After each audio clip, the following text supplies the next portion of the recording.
무역 상사에 갓 입사한 이통상 씨에게 중국 바이어가 한국산 수입품의 원산지 증명서를 보내주지 않으면 계약을 파기하겠다며 전화를 끊어버렸습니다. 중국어도 간신히 알아들었는데 뭔지도 잘 모르겠는 증명서를 보내달라니 통상 씨는 머리에 지진이 나다 못해 멘붕에 빠져버렸는데요. 이럴 때 당황하지 마시라고 오늘 방송을 준비했습니다. 미생의 장그래 같은 신입사원, 통상무역업 종사자에게 꿀팁이 될 무역 상식. 오늘의 통상 언박싱에선 원산지 증명서에 대한 모든 것을 활짝 열어보겠습니다. 원산지 증명서 CO는 말 그대로 수출입품의 원산지가 어느 나라 것인지 증명해주는 문서인데요. 국가 간 무역 자유화 협정을 맺는 FTA 시대에선 무역 종사자가 원산지 증명서를 발급받는 게 매우 중요합니다.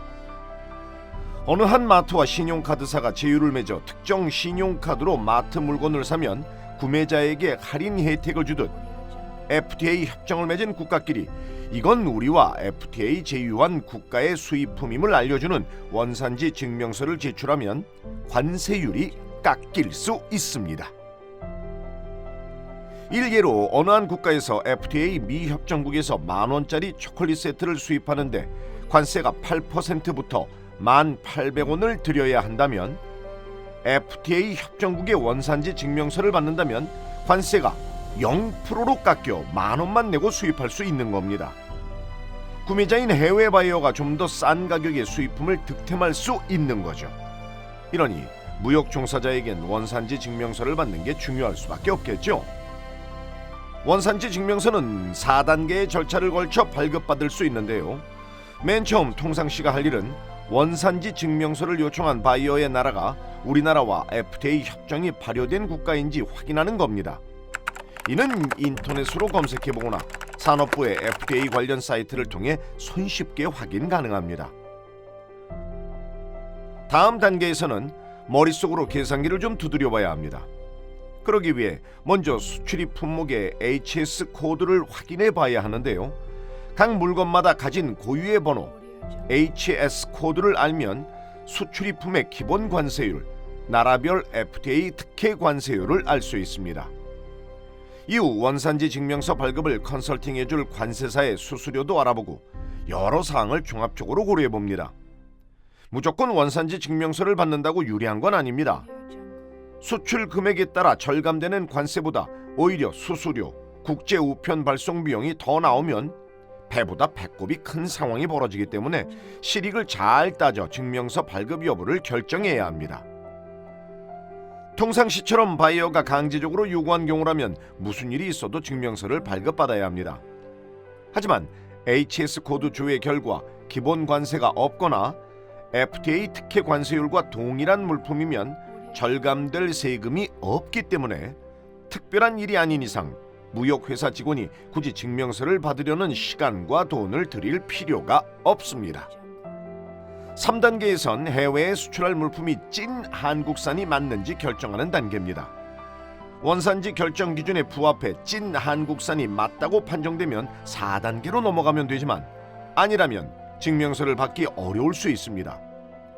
다행히 통상시는 수출품 원재료가 외국산이어도 한국의 찐 기술로 가공 공정을 거쳤음이 인정되어 Made in Korea로 판정되었습니다. 4단계에서는 이제 각종 서류를 준비해 원산지 증명서를 발급받을 차례입니다. 통상시는 관세청 상공회의소 사이트에서 중국 원산지 증명서 양식을 다운받은 후 서류를 나름대로 작성해 과장님께 보여드렸는데요. 그런데 과장님이 통상시 얼굴 한번 보고 한숨 한번 쉬더니 서류를 다시 쓰랍니다. 서류가 뭐가 잘못된 건지 원산지 증명서라면 내 손안에 맡기라는 관세사님을 연결해 알아보겠습니다.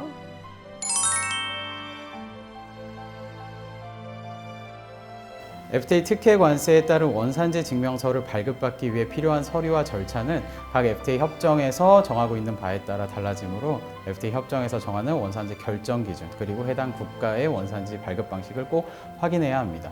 먼저 원산지 결정 기준에 따라 서류를 준비해야 할 게 조금씩 달라지는데 기본적으로 필요한 서류들은 수출 제품 선적 서류, 그리고 자재 명세서, 그리고 원재료, 완제품의 가치를 확인할 수 있는 거래 명세서, 세금 계산서, 그리고 제조 공정도, 이러한 서류들을 근거로 한국산임을 입증하는 원산지 소명서는 기본적으로 구비해야 합니다.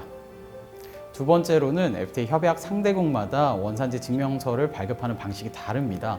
예를 들어 중국, 인도, 싱가포르 같은 FTA 협정국은 우리에게 대한상공회의소, 각 세관같이 공적인 기관으로부터 원산지 증명서를 발급받는 기관 발급을 요구하고 있습니다.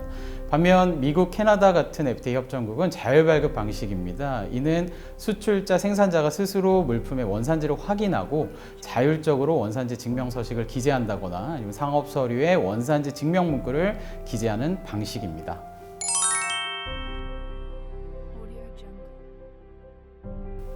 원산지 증명서 작성 시 수출하는 개별 물품에 따라 적정한 원산지 결정 기준을 반드시 증명서에 명시해야 합니다. 원산지 결정 기준은 완전 생산 기준, 실질적 변형 기준 등을 근거로 원산지 여부를 판정하는데요. 무슨 말이냐면 농산물 같은 경우 우리나라에서 나고 자랐기에 순수 토종 한국산이다. 즉 우리나라에서 처음부터 생산되었다는 완전 생산 기준임을 나타내는 원산지 결정 기준을 원산지 증명서에 명시해야 하고요. 수입산 원재료를 가지고 국내에서 우리나라 기술, 공정을 거쳐 바뀐 제품, 이를테면 수입산 코코아를 우리의 공정으로 제조 가공해서 초콜릿 과자가 되었을 때 원재료의 HS 코드와 최종 제품의 HS 코드가 변하게 됩니다. 이건 원재료가 국내에서 완전히 다른 제품으로 실질 변형되어 한국산이 되었다는 의미니까 실질적 변형 기준을 충족하는 원산지 결정 기준을 증명서에 명시해야 합니다. 이렇듯 원산지 증명서에 기재되는 원산지 결정 기준은 각 국가와 맺은 FTA 협정에 따라 달라짐을 명심하시길 바랍니다.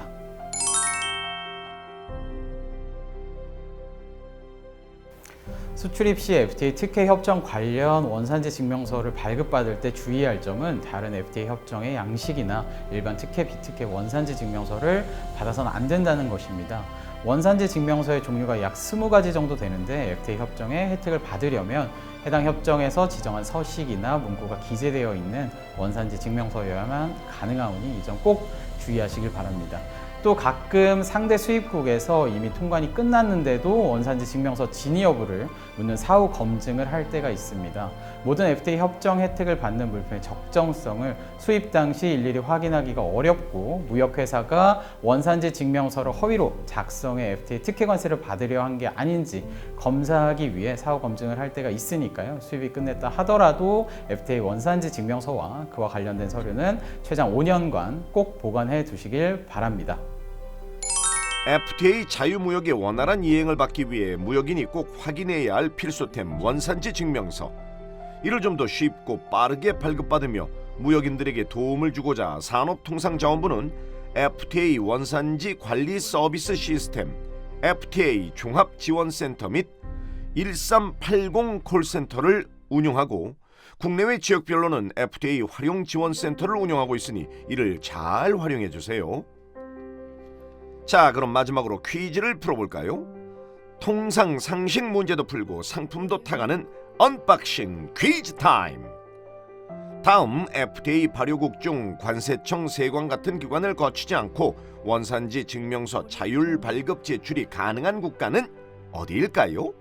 1번 중국, 2번 싱가포르, 3번 인도, 4번 미국.